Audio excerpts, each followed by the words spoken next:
Nakaranas ba kayo ng ganitong issue sa motor nyo kabiyahe? Lalong-lalo na yung gumagamit ng ganitong motor na Rusi Plus 150 na carb type. Yung arangkada pa lang tayo tapos nagpuputol-putol na yung andar hanggang sa namamatay yung makina or nananagbo yung motor natin at sinasagad natin yung throttle tapos nagpuputol-putol na rin yung andar hanggang sa namamatay yung makina. Ganito lang ginawa kong solusyon sa ganong issue sa motor ko. Adjust lang natin yung needle o yung tinatawag nilang karayom sa karburador. Tanggalin muna natin itong takip. Tapos buksan na natin itong cap sa needle jet para mag-adjust tayo dito. Tanggalin muna natin itong throttle cable tapos tulak lang natin yung spring tapos ilusot natin sa butas para matanggal. Ayun, natanggal na natin. Tapos adjust na natin yung clip dito sa needle. Para makuha natin to, tulak lang natin. Yan, para matanggal yung lock. So ito na, natanggal na natin. Ayan, kung makikita nyo, nakalagay na siya sa number 2 mula sa ibaba. Na-adjust ko na kasi yan. Yung stock kasi neto na position ay nasa number 4 mula sa ibaba. May lamang guhit kasi yan na paikot. Yan, makikita nyo.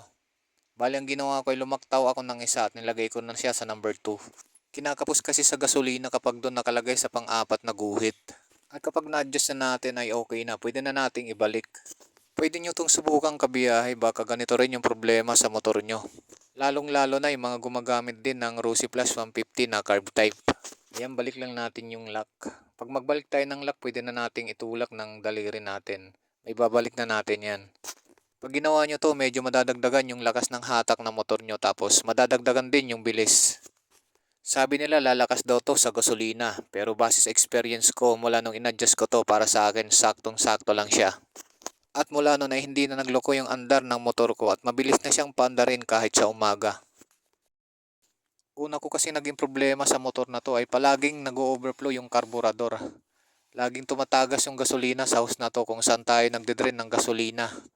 Palagi kasi nababarahan ng dumi yung butas doon sa float valve kaya yun yung naging dahilan kung bakit nag-overflow yung carb.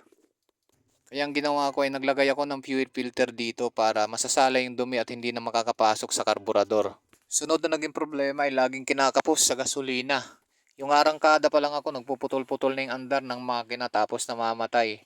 Or yung habang nananakbo yung motor ko ng mabilis at sinasagad ko yung throttle, nagpuputol-putol na rin yung andar hanggang sa namamatay yung makina. Yun lang yung ginawa ko kabiyahe, adjust lang tayo ng needle. Mula nun hindi na nagka-problema yung motor ko. Naging maayos at naging mas mabilis pa yung takbo ng motor ko.